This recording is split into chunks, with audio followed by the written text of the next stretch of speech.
Hey everybody, you are with Laura and the Party Animals, and I'm Laura, and Daphne, the Argentine tegu, is sitting behind me there. Maybe you'll see her stick her tongue out once in a while, I don't know. Anyway, so I am here to tell you some stories. I am I have been writing a book for like a decade, but I'm a horrible editor. I just can't seem to put the stories together. So I decided, you know what, I'm going to put a story here and there out.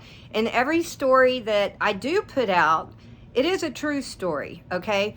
The book is called Psycho Magnet. So that could pretty much tell you, like, what it might be like. But the story I'm fixing to tell you really isn't involved in the Psycho Magnet part of it. But it is a true story. So back in 2003, me and the children and the nanny, and the kids were about 3 and 4, my kids, Heather and Will. So we had gone up to Red River, New Mexico. And about a week before we got there, somebody had been killed by the bears in I believe it was Cimarron, which was maybe an hour or so outside of Red River. And actually somebody had been killed after we left.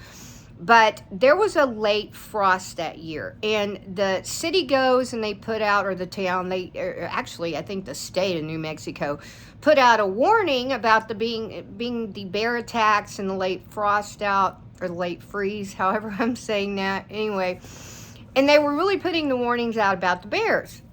But I really wasn't worried. I had been up there almost every year of my life, been around bears the whole time, and we would come out on the front porch, bears would be there, we just walk right back in until they leave, no big deal.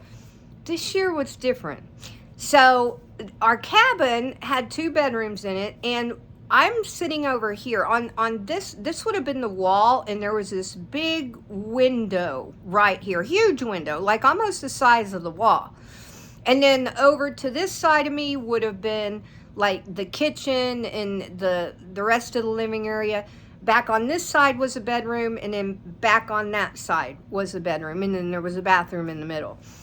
And so I'm sitting here one night, and people had just cooked. I mean, we didn't have any trash outside or anything like that. We had done everything we were supposed to.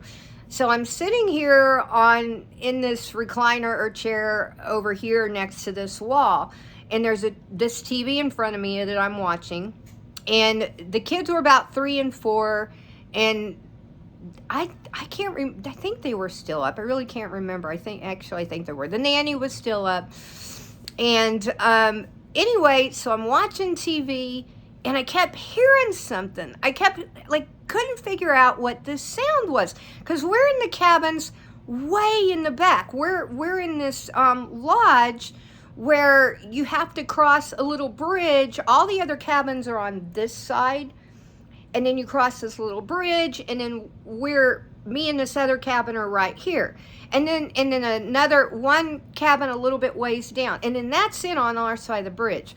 Nothing else over here on our side of the bridge. So I'm hearing this crazy noise right here.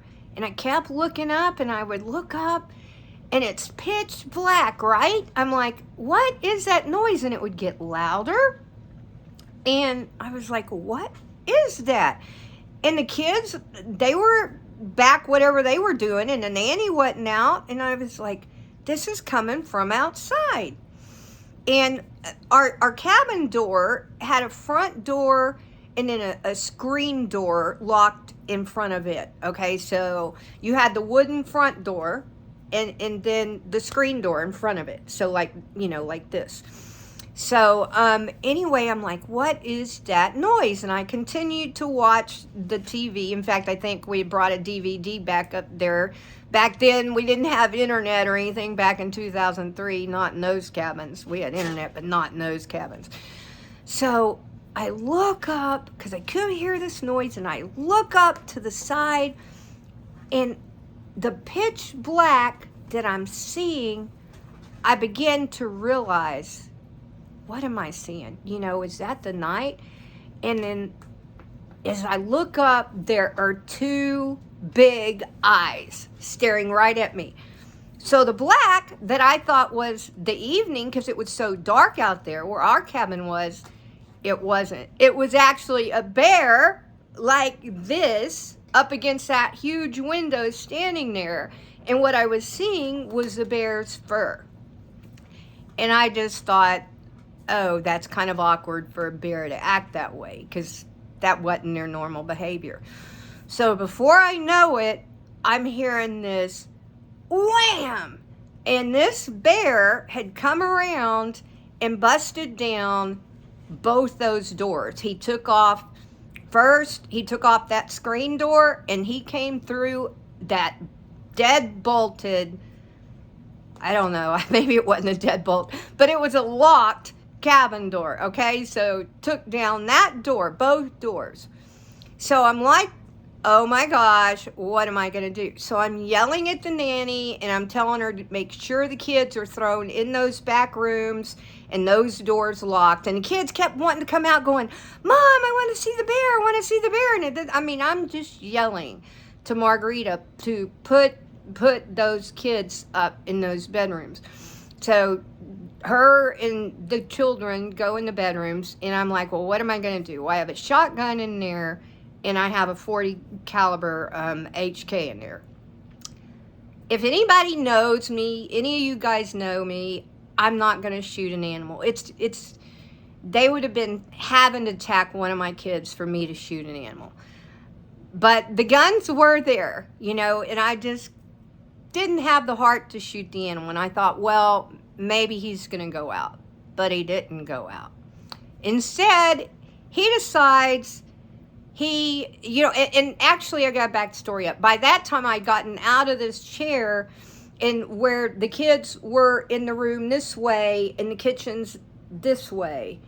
And I get up and I'm putting myself in between this door that is this way and the kids that are this way.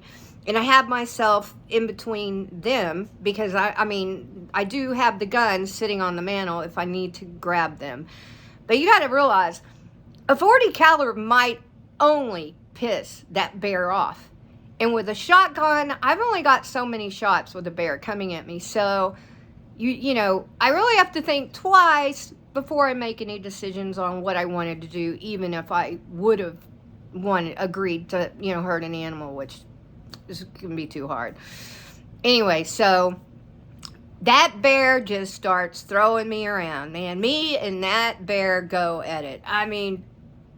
It is just insane, right? Well, our neighbors who would have been on the left side of us, they were Texans as well. And evidently they called the Rangers at one point.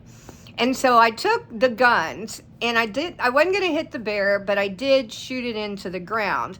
And thank God I had the Texans next to me, because I don't even know what the law would have been with, a Texan carrying the guns up in New Mexico. Maybe it would have been okay, but maybe it wouldn't have. And thank goodness we had Texan neighbors, because they were pretty cool about it. But anyway, so as this bear and me and this bear going at it. And I was able to get to the pots and pans that were in the kitchen, because by now I'm over here in the kitchen area. And I am throwing these pots and pans, and I am banging them together, and this bear is going nowhere. At this point, he just sits there. He stops, and he sits there, and I'm hearing all the Rangers come up at that time. Now, they park, which is, I got to back this up a little bit again. So the yard that this cabin was at, where the parking was, that had those little things, that if you come up to the little barricade, the small barricade things, and anyway, they're quite a ways off. Like, it's not like you could just go drive these vehicles right next to the porch. That's not the way this cabin is set up. And so the Rangers are all outside, and they're behind they have opened their vehicles, and they're behind their doors, their car doors, which are open, and they're way over there. And they're like yelling, going, "Bear, get out of there! Bear, get out of there!" And they yell and yell, and I'm continuing to throw these pots and pans around, and this this bear just, he's not going. So anyway, I'm trying to put the guns up at the same time. Everything is going in my head, you know.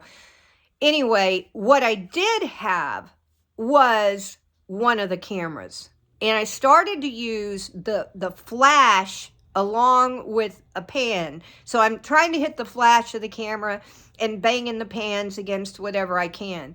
And that was actually, the bear decided to finally leave. So I do have the photographs of that, which are not intentional, folks.